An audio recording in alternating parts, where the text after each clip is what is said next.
Hi guys, നിങ്ങൾക്കെല്ലാവരും സുഖമല്ലേ? ഇന്ന് ഞാൻ വന്നേക്കുന്നേ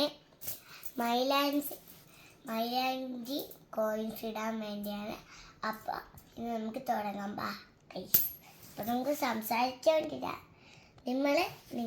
നമുക്ക് ഇങ്ങനെ ഇടണം. ഡിസൈനൊക്കെ ഇട്ടാൽ മതി. നമുക്ക് ഡിസൈൻ ഇട്ടാൽ ഭയങ്കര ഇഷ്ടമല്ലേ എല്ലാവർക്കും. അപ്പോൾ നല്ല ഡിസൈൻ നിങ്ങളും കൂടി കുട്ടികൾക്ക് ഇട്ടെടുക്കണം. കോയിൻസ് വെച്ച് ഞാൻ കോയിൻസ് വെച്ചാണ് ഡിസൈൻ ഇടുന്ന. ഇവിടം വരെ ഫുള്ള് ഇടണം. നമുക്ക് ഫുള്ള് ഇട്ട് കൊടുക്കാം. വെള്ളം തലയിൽ വീഴും, കുഴപ്പമില്ല ഗൈസ്.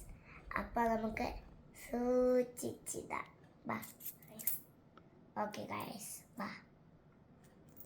അപ്പോൾ ഇത് തീരില്ല. നമ്മൾ കൈയുടെ ഭാഗം ഇച്ചിരി ഇട്ടാൽ മതിയോ? ഇതും കൂടി വെച്ചോട്ടെ. ഓക്കെ ഗായ്സ്, എൻ്റെ മെഹന്തിയുടെ വീഡിയോ തീർന്നു. അപ്പോൾ നിങ്ങൾ ഇനിയും കൂടി ഇടാൻ. ഗൈസ്, ഇവിടേക്ക് നിങ്ങൾ കൊച്ചുപിള്ളേർക്ക് ഇട്ടെടുക്കുന്നോ ഉണ്ടെങ്കിൽ എൻ്റെ കൈ എടുക്കണം. ബൈ നിർത്താം. Okay, bye guys. ഇന്ന് മതി. ഇത് കൈ അയക്കുന്നു, അതുകൊണ്ട് ഞാൻ നിർത്താൻ പോവുകയാണ്. അപ്പം ടാറ്റ ഗായ്സ്, ബൈ. ഇനി എൻ്റെ വീഡിയോ നിങ്ങൾ കാണണം. എല്ലാവർക്കും ഇതിലേക്ക് സ്വാഗതം. ബൈ.